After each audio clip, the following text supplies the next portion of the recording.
Indonesia has just set an ambitious target for its long-term goals.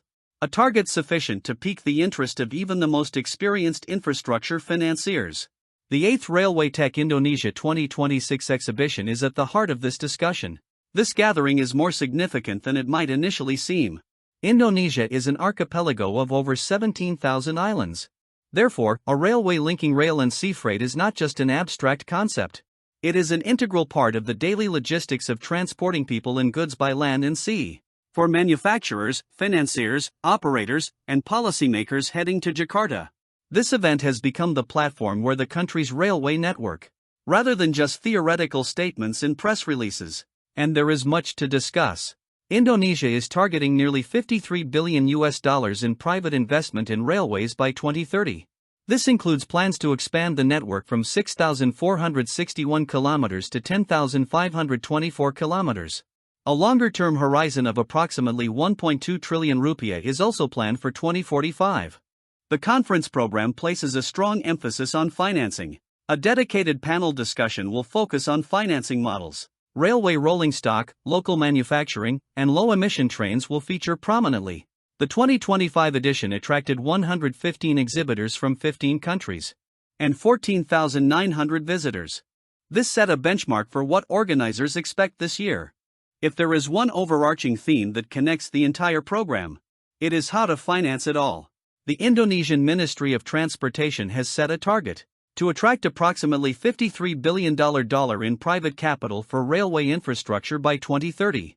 The involvement of a commercial financier in the negotiations suggests that Indonesia understands that the viability of financing projects, not just political will, is what transforms plans into reality. For international contractors and equipment suppliers, this message is clear and unmistakable. The work is coming, but the more stringent expectation that the projects will pay for themselves is also coming.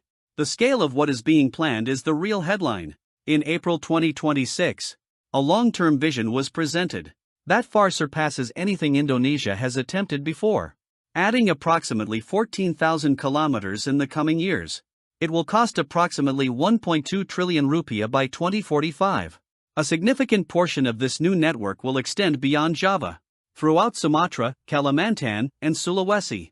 Historically, the railway sector has lagged behind the country's major economic centers. The 2,772-kilometer Kalimantan network, and a railway line connecting Banda Aceh and Bisitang in North Sumatra are still under consideration. Their routes and schedules have not yet been finalized.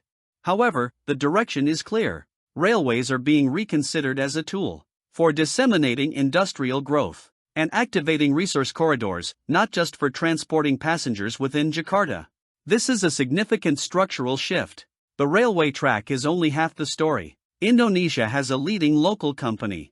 It's a state-owned manufacturing company. It has supplied everything from passenger trains to the auxiliary trains that serve the WUX high-speed railway.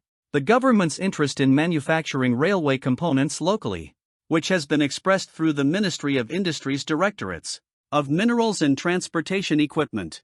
This reflects a broader trend toward acquiring more of the value chain domestically, instead of importing ready-made train sets in bulk. If Indonesia succeeds in this, it will build an export-oriented industry. If it fails, projects will be hampered by cost and capacity gaps. In a country dominated by the sea, integrated land and sea logistics is not just an added advantage. It's about bringing together rail and maritime transport experts under one roof. It reflects the reality of freight movement in Indonesia. The 2025 edition attracted 115 exhibitors from 15 countries and nearly 15,000 visitors. And it was opened by AHY himself, so the political weight behind this gathering is real. Jakarta looks like a worthwhile destination. The combination of massive ambitions reaching trillions of rupiah, and a deliberate approach to private financing, and a serious focus on local manufacturing capabilities, makes Indonesia one of the most interesting railway markets.